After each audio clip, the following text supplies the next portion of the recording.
फिलहाल ठीक हूँ। देखो ये बताओ, अपने बीच में अपने बच्चों को और खुद के लिए अच्छा भारत चाहते हो क्या? अरे सर, मैं तो कुछ नहीं चाहता था, लेकिन प्रभु की कुछ ऐसी मर्जी रही है कि न चाहते हुए हमको चाहना पड़ा है।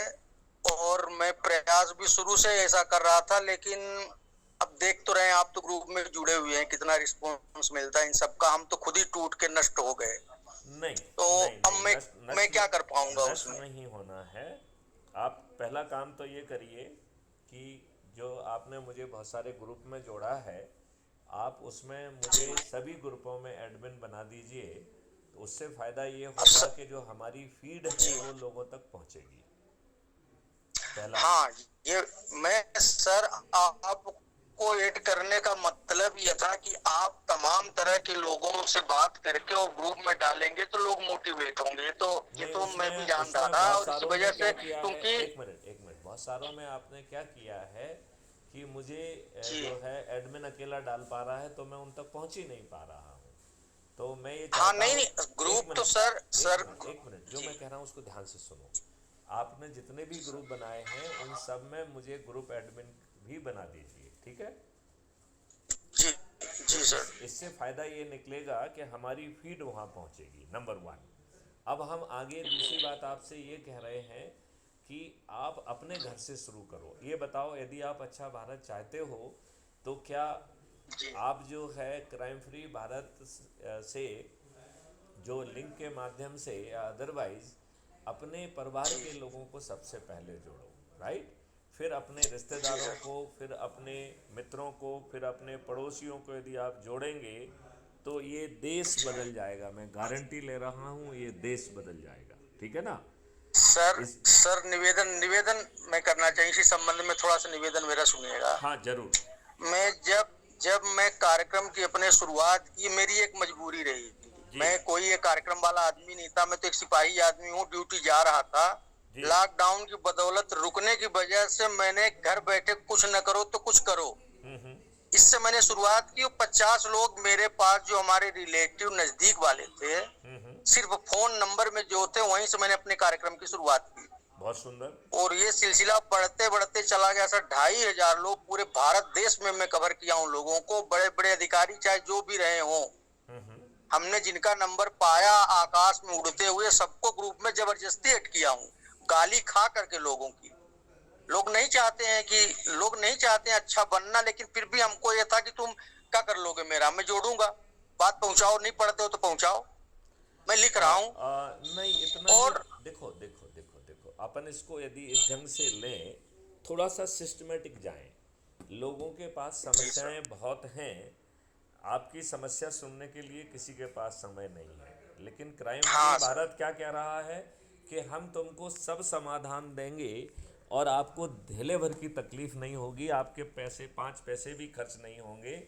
ना आपको जुलूस जी। निकालना है, ना आपको धरना देना है, ना आपको बिल्कुल सर। कलेक्टर एसपी के पास आवेदन देना है, ना जंतर मंतर पे जाना है।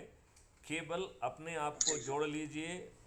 यदि आप डरे सहमे हुए घबराए हुए हैं तो सदस्य के रूप में जोड़िए। और यदि आप सदस्य के जी। रूप में जोड़ते हैं तो शपथ लीजिए। और शपथ जो है जी। ऊर्जाकृत और संकल्पित होने के बाद शपथ लीजिए, राइट? तो ऊर्जाकृत और जी। संकल्पित कैसे होंगे आप पहले तो ये समझिए। तो ऊर्जाकृत और जी। संकल्पित होने के लिए crime free Bharat YouTube channel, जिसमें ढेर सारे हम बड़े बड़े विशेषज्ञों से बात कर रहे हैं। और हमने 12 स्मार्ट इंडिया हैकाथॉन और 54 यूनिवर्सिटी के साथ एमयू करते हुए ढेर सारे लोगों को ट्रेनिंग देके उनके टेक्नो सॉल्यूशंस बनाए हुए हैं। अब सवाल सॉल्यूशन का नहीं है, समाधान रेडी है। भारत का हर नागरिक समृद्ध हो जाएगा, निरोगी हो जाएगा, दीर्घायु हो जाएगा। पेड़ों की संख्या 3 गुना हो जाएगी, पानी फिर से 8 फीट पे आ जाएगा। गायों की संख्या जी। 10 गुनी हो जाएगी। आपका कैंसर और ऑटोनोमस डिसीजेज विलुप्त हो जाएंगी। और जी। जी। Crime free Bharat agro model के तहत आपको जान के ताज्जुब होगा कि किसानों की आमदनी 5 गुना हो जाएगी। और 10 साल में ये लगभग 10 गुना हो जाएगी। जो आज जी। मजदूर निकम्मा हो गया है, कौशलहीन हो गया है, अनुशासन खत्म हो गया है, उसके शरीर में कार्य करने की क्षमता खत्म हो गई है। ये सब चीज़ें वापस करते हुए उसको जो है 10 गुना उसकी जो है ना वेतन हो जाएगा।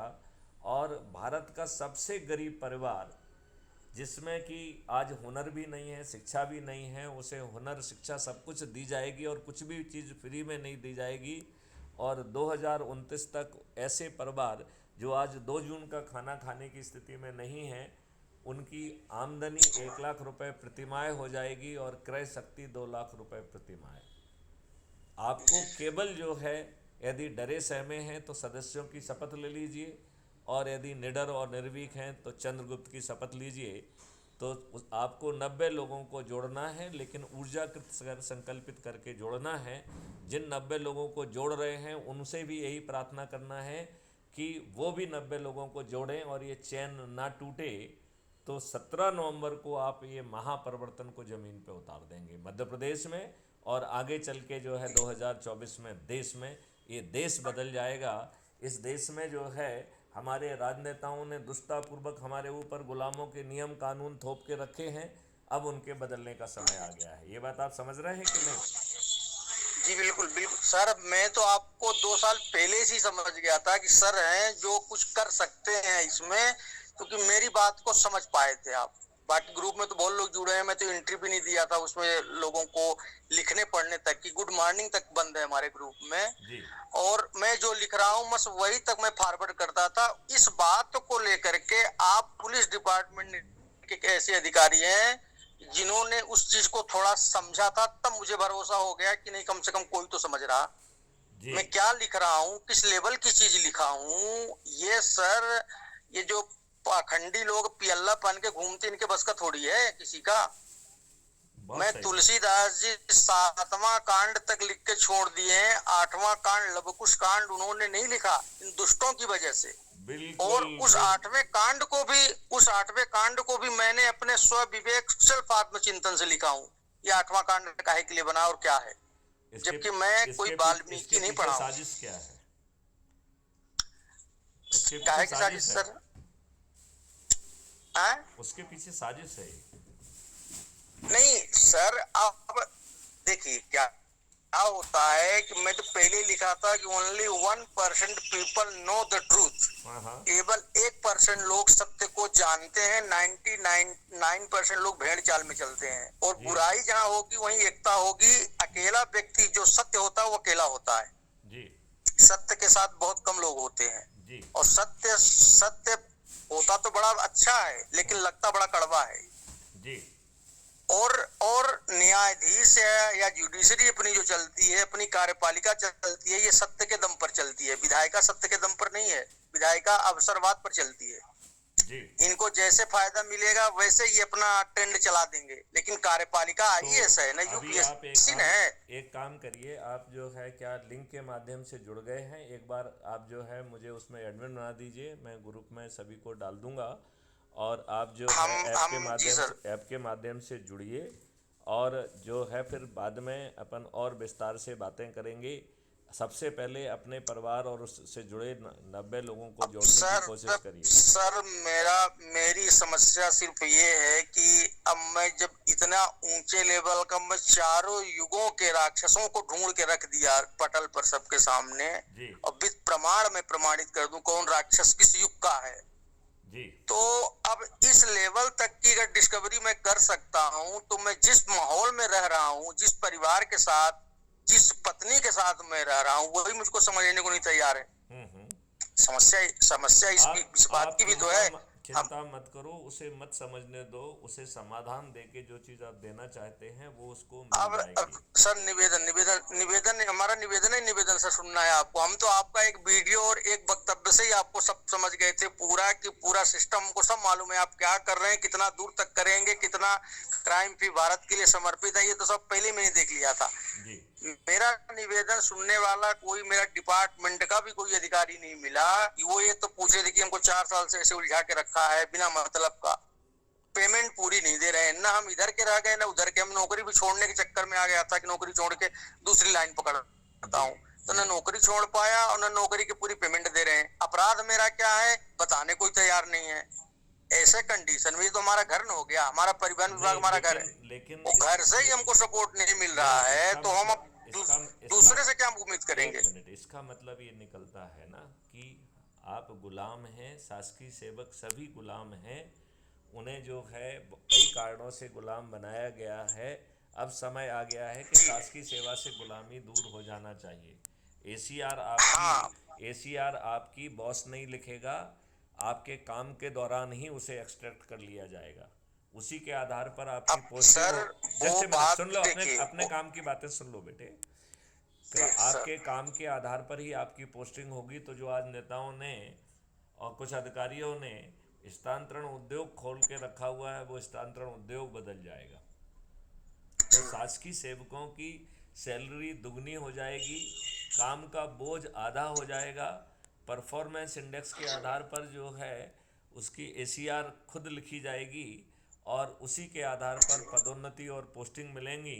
तो जो आज दिक्कत आप महसूस कर रहे हैं, ये सभी दिक्कतें स्वतः विलुप्त हो जाएंगी कि नहीं हो जाएंगी? बिल्कुल हो जाएंगी सर, लेकिन लेकिन निवेदन मेरा बस वही ये है कि जब सर मेरी जरूरत 30,000 रुपए महीने की है और अगर हमको 15,000 रुपए मिल रहे हैं, 15,000 हमारे ही नहीं दे ये रहे तो हैं, आप आज की तो बात कर हम तो ये आज ही उलझे हुए हैं ना। आज की बात का समाधान यदि आपको जो है 3 दिसंबर के बाद मिल जाए, और पूरे देश के लोगों को जो है 2024 के चुनाव के बाद मिल जाए, तो मेरे ख्याल से आपको नहीं लगता है कि ये कोई ज़्यादा समय नहीं है? मैं कष्ट झेलने के लिए सर क्यों तैयार हुआ। मैं जाके चप्पल घिसने का काम, वो अधिकारियों के चरण चुंबक का काम किए नहीं। मैं तो सीधे गाली देख के ही बात करता हूँ। मैं अगर सत्य हूँ तो तुमसे नहीं डरूंगा मैं। अपने बहुत अंकल सुंदर। आरटीआई साहब को देख के खिंचाई किया था मैंने। हमने कहा कि सर आप सिपाही हो, आरटीआई मत देखो हमको, हम्म। आप अगर गलत करोगे तो हमारी तेज आवाज से सुनना पड़ेगी आपको। हम्म। रूप कुमार शर्मा साहब थे। हमने कहा कि आरटीओ ने जो हमारे खिलाफ लिखा, आप कैसे समर्थन कर दिए उसका? हम्म। बिना हमसे बात किए, बिना तथ्यों को जाने आपने समर्थन कैसे कर दिया? हम्म। और आप आरटीआई हो इसलिए आपकी मैं इज्जत करूंगा क्या? हम्म। हमने कहा मैं आरटीओ को दौड़ा के मारने वाला आदमी हूँ, आप तो आरटीआई हो, हम्म। पता लगा लेना दीपक माझी से। तब जाके वो थोड़ा सा, हमने कहा कि मैं विवाद नहीं चाहता, न मैं कोर्ट जाना चाहता, न कुछ। आप मेरे अधिकारी हो, मैं आपकी इज्जत करना जानता हूँ और कर भी रहा हूँ, लेकिन जब आप हमारे बार बार उंगली करोगे तो हम कब तक आपकी सहेंगे? अब चलो अपन तब इसको फिर वो थोड़ा सा। अब चर्चा को अपन क्लोज करते हैं। आपके सभी समाधान इसमें समाहित हैं। यदि आप आने वाले 10 दिन में मेहनत कर लोगे और जिन लोगों को जोड़ोगे उनसे मेहनत करा दोगे, तो मैं आपको महापरिवर्तित भारत दे दूंगा। चाहिए? सर हमको सर पूरी उम्मीद है। देखिए सर, आज की डेट में मैं सर अभी बीमारी हालत में होने के बावजूद भी 15 लोगों को अभी मैं सुबह जोड़ा हूँ, और उनके पास मात्र एक एक मैसेज ऐसा भेज देता हूँ कि वो नहीं, मजबूर हो जाते हैं कि भाई साहब आप कौन है। आपको जो है क्राइम फ्री भारत ऐप से जोड़ना है, उन्हें चंद्रगुप्त और सदस्य की शपथ दिलाना है, और उन्हें अपने कर्तव्य का निर्वहन करना है। यदि वो निडर और निर्भीक है तो उसे 2 संगोष्ठियां लेना है। यदि ये कर दिया तो मैं 17 नवंबर को चमत्कार कर दूंगा। आप इस चमत्कार जी सर। चाहते हैं? कितना दिन लगेगा? 10 दिन हुए, 10 दिन भी नहीं, अब तो 9 दिन जैसे ही रह गए हैं। तो 9 दिन है। 9 दिन में चमत्कार करना है। हम सर पहली बात तो सर अभी हमको आप प्रेशर मत दीजिए, इसलिए कि मैं अभी थोड़ा मानसिक रूप से अव्यवस्थित हूँ। देखो ऐसा और है, मैं देखो ऐसा है, समय और time and tide wait for none. समय किसी का इंतजार नहीं कर सकता है। 17 नवंबर आपका इंतजार नहीं करेगा। तो जो कुछ भी करना हाँ, है आज ही करना पड़ेगा। आज आपको पहला काम तो सर अपने 7-8 ग्रुप में एडमिन बना देता हूँ, ठीक है। ताकि आपके द्वारा जो भी मैसेज है वो हमारे ग्रुप में सर्कुलेट होना शुरू हो जाएंगे। ठीक है। अब ऐसे लोग हमारे पास कम से कम 2,500 लोग अभी भी प्रेजेंट टाइम में व्हाट्सएप पे जुड़े हुए लोग हैं। हाँ हाँ।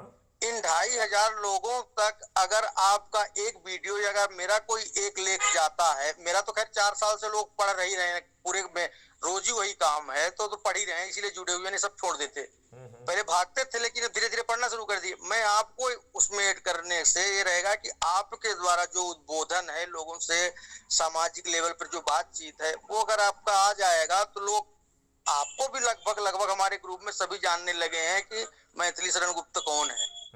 ये सब जानते हैं। और हमारे पास फोन भी आते हैं और लोग ये भी कह रहे हैं कि वो हमको अपने अलग से ग्रुप में जोड़ लिए। हमने कहा वो इसीलिए जोड़ लिए हैं, जिनको हमने जोड़ा है वो सब उनके पास नंबर है और वो सब उसी ग्रुप में जोड़ के वो फॉरवर्ड करते रहते, ताकि तुम पढ़ो। 100 मैसेज भेजेंगे तो कम से कम 2 तो पढ़ोगे, और 2 ही पढ़ लोगे तो कल्याण हो जाएगा तुम्हारा। बिल्कुल सही। तो इसलिए सबका यही प्रयास है। हम इतने मैसेज 150 मैसेज क्यों भेजता हूँ।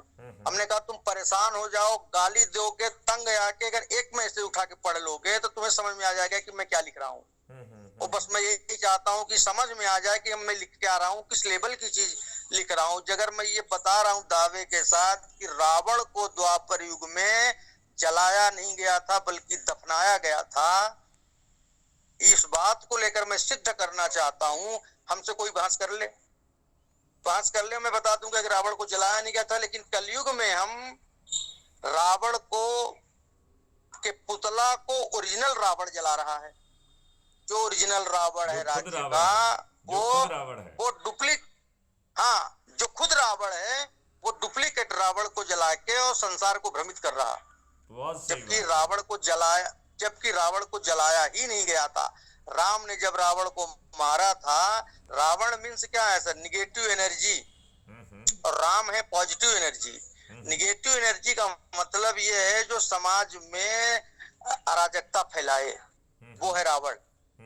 और वो रावण को जब मार देते हैं तो एनर्जी कहीं, अब तो साइंस है इसलिए इस बात को समझते हैं कि not to be destroy, not to generate. ये तो न उत्पादित है न तो नष्ट होती है, ये तो रूप बदलता है। रावण मरा, वो उसकी एनर्जी दूसरे रूप में परिवर्तित हो गई। बहुत सही। तो रावण एक एनर्जी है, उस एनर्जी का जो है रूपांतरण हो गया। और वही रावण जब मरा और धरती में दबा तो जब उसका जीवाश्म बना तो वही आगे चल के डीजल, पेट्रोल, पेट्रोलियम बना। और उसी एनर्जी को फिर हम जब निकाल रहे हैं अरब से, अरब मतलब क्या होता है, रब से रहित अरब, रब नहीं है वहां, इसीलिए उसका नाम अरब है। वही परशुराम की भूमि है वो। तो रब वहां नहीं है, रब का जगह है सिर्फ केवल भारत है। और यही भारत का रब पूरे विश्व ब्रह्मांड का गुरु है और यही ईश्वर है। पूरे विश्व में, पूरे ब्रह्मांड में सिर्फ भारत ही एक ऐसी भूमि है जहाँ भगवान हमेशा प्रकट हुए हैं। बहुत सही। और भगवान प्रकट होने का मतलब होता है पॉजिटिव एनर्जी, ज्ञान से मतलब कृष्ण कोई व्यक्ति नहीं है, कृष्ण ज्ञान है। और वो ज्ञान के आधार पर ही सबको मारता है।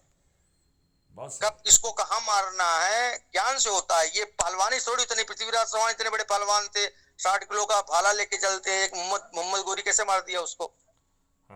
सामान्य सी बात है, समझने वाली बात है कि पृथ्वीराज चौहान जैसा मतलब शब्दभेदी मार चलाने वाले व्यक्ति को एक मोहम्मद गोरी जरा सा 2000 की टुकड़ी वाला सैनिक आके मार के चला जाता है, क्योंकि वो बुद्धिमान है। और बुद्धि के आधार पर ही युद्ध जीता जाता है, पहलवानी से नहीं। वो चालू है, चरित्रहीन है, बेकार है, चरित्रहीन। हाँ बिल्कुल। अब देखिए सर, वो चूंकि बिल्कुल वो भगवान नहीं है, लेकिन पृथ्वीराज जो है यदि उसे पहले ही उसमें आप मार देते तो क्या वो हारा था, क्या वो पृथ्वीराज चौहान। हाँ, अब देखिए, अब पृथ्वीराज चौहान की कमियां अपन अगर जब डिटेल करें तो पृथ्वीराज चौहान इसलिए हारे क्योंकि वो थे चौहान, और चौहान माने राजपूत के लिए एक ब्राह्मण गुरु होना बहुत जरूरी है। जबकि राजपूत काल में ब्राह्मणों को, इन बातों को अभी विराम देते हैं। जो अपनी चर्चा हुई है उसके हिसाब से कार्रवाई करिए। क्या हम ठीक है सर। क्या हम 17 नवंबर की चीजों को प्रभावित कर सकते हैं, इसको अभी टारगेट में रखा जाए। बिल्कुल मैं सर अभी ऐड कर लेता हूँ आपको। और ग्रुप में जो कुछ लोगों को हम नए जोड़े हैं तो किसी ग्रुप में जोड़ के और सबको ऐड करके और आपको एडमिन बना देता हूँ। और आप मेरे तो मैसेज सर कम से कम 30,000 पेज हैं और सब मेरे गूगल में पड़े हुए हैं। मैं तो उसी में से छांट छूट के एक दो निकाल के डाल देता हूँ, और ज्यादा नहीं डाल पा रहा हूँ कि लोग ज्यादा पढ़ते भी नहीं। और इंग्लिश में लिखा रहता है तो हिंदी, लेकिन वो इंग्लिश देख के पहले घबरा जाते हैं, तो चीजों को बराबर पढ़ नहीं पाते। और चीजें मैं जो लिखता हूँ वो कहाँ की चीज कहाँ से उठा के कहाँ पूरे ग्रंथ भी तो साथ रखता हूँ उसमें। चलो बेटे, अब जो है अपन फुर्ती से बढ़े, ठीक है। ओके, जय हिंद, जय भारत, वंदे मातरम, जय गुरुदेव।